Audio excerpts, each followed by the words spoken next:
Je pensais être une bonne mère, jusqu'au jour où j'ai compris que j'étais devenue son seul refuge émotionnel.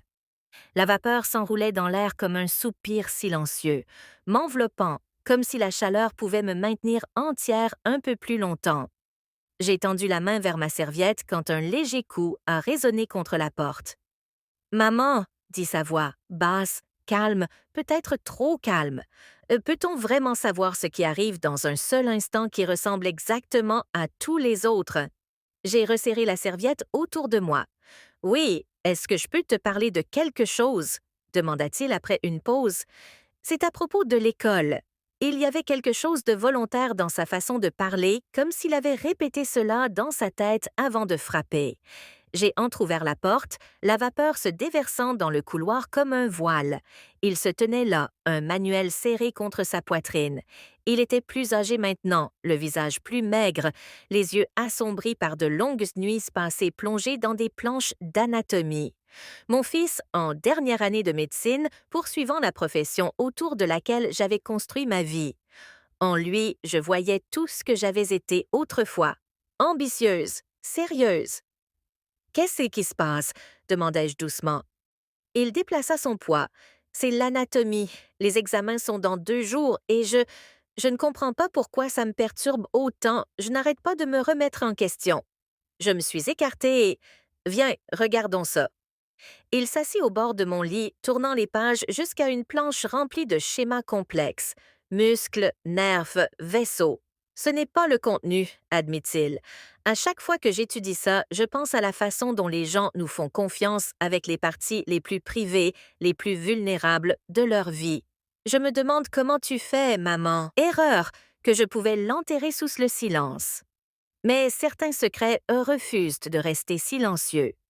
Jason est rentré, a embrassé mon front et m'a dit qu'il m'avait manqué. J'ai souri, faisant semblant que rien n'avait changé, alors qu'à l'intérieur, j'avais l'impression de me tenir sur du verre brisé. Chaque mot, chaque geste était une comédie. Et pourtant, Noah persistait dans mes pensées. Sa voix, son regard, le souvenir de la façon dont mon prénom sonnait quand il le prononçait. Les jours se sont fondus en semaines. J'ai essayé de prendre mes distances, de reconstruire les murs que j'avais brisés, mais les plus petites choses continuaient de les faire tomber. Un message inattendu, un bonjour échangé, la façon dont nos regards se retrouvaient dans une pièce bondée. À chaque fois, ma détermination s'effritait un peu plus. La culpabilité est devenue mon ombre. La nuit, tandis que Jason dormait à mes côtés, je revivais des moments que je n'aurais pas dû me rappeler. Mon corps restait immobile, mais mon esprit était ailleurs, pris dans une tempête dont je ne pouvais m'échapper. Puis Jason a proposé que nous partions un week-end. Juste nous deux, a-t-il dit doucement, les yeux pleins de bonté, sans se douter de rien. J'ai accepté, espérant que la distance apaiserait le chaos en moi. Ce voyage a été à la fois une grâce et une punition. Loin de tout, j'ai vu Jason tel qu'il était vraiment, un homme qui m'aimait sans condition, qui avait bâti tout son monde autour de mon bonheur. Je l'ai regardé rire près du feu, me prendre la main, et je me suis demandé comment j'avais pu perdre de vue un amour pareil. L'espace d'un instant fugace, j'ai cru pouvoir revenir pleinement vers lui, que la tempête en moi pourrait se dissiper en calme. Mais quand nous sommes rentrés, Noah était là. Un seul regard, et chaque fragile parcelle de contrôle que j'avais construite s'est effondrée. La vérité m'a frappé de plein fouet. Je ne pouvais plus vivre dans 2 mondes.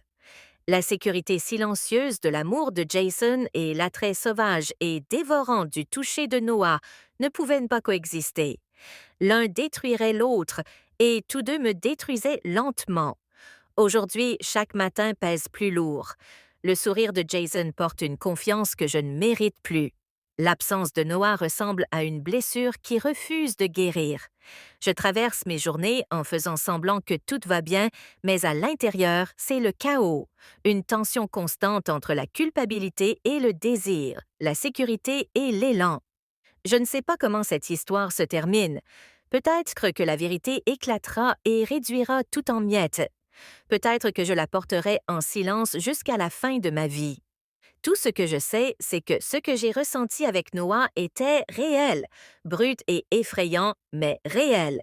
Et parfois, les choses qui nous ruinent sont les mêmes que celles qui nous rappellent que nous sommes encore en vie. Maintenant, des bougies, mon vin préféré, la chanson de notre mariage en fond sonore. Mais pendant qu'il parlait, je n'entendais qu'Adam. Sa voix, son rire, ces mots qui résonnaient dans ma tête.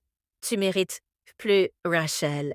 J'ai souri tout le long du dîner, faisant semblant d'être présente, alors que mon cœur était ailleurs. Plus tard, quand Michael s'est endormi à mes côtés, je suis restée à fixer le plafond.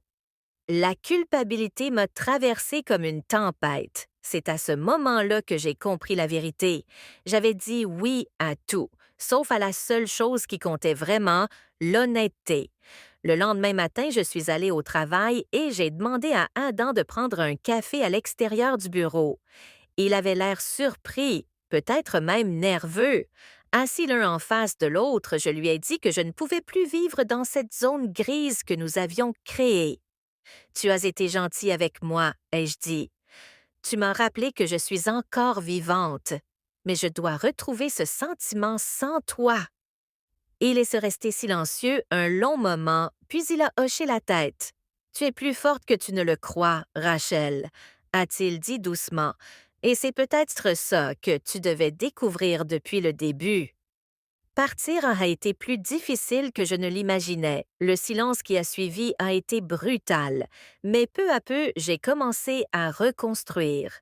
Pas seulement mon mariage, moi-même. J'ai recommencé à peindre. J'ai commencé à dire oui à de petites joies qui m'appartenaient, oui aux promenades matinales, oui au temps passé avec mes enfants, oui aux conversations avec Michael qui ne ressemblaient plus à des routines. Finalement, j'ai dit la vérité à Michael, pas au sujet d'Adam précisément, mais sur ce vide que je ressentais. Il ne l'a pas bien pris. Il y a eu des disputes, des larmes, de longues nuits de silence. Mais petit à petit, nous avons retrouvé notre chemin. Il a recommencé à être présent, vraiment présente, et moi, j'ai appris à lui pardonner et à me pardonner. Des années plus tard, je repense encore à ce chapitre de ma vie, non pas avec des regrets, mais avec lucidité, parce que parfois, l'infidélité ne commence pas par un baiser, elle commence par l'absence, par la solitude, par le fait de dire oui à tout le monde, sauf à la personne que l'on a juré d'aimer. J'ai dit oui à tout parce que j'avais peur de dire non au vide dans mon cœur. Mais j'ai compris une chose d'essentielle. Le véritable amour n'est pas d'être toujours heureux, c'est faire face à la vérité, même quand elle fait mal, et choisir de reconstruire plutôt que de fuir. Et aujourd'hui, quand je regarde en arrière, je réalise que le mot le plus puissant dans une relation n'est pas oui. Parce que dire non aux mauvaises choses, c'est la seule façon de dire enfin oui aux bonnes.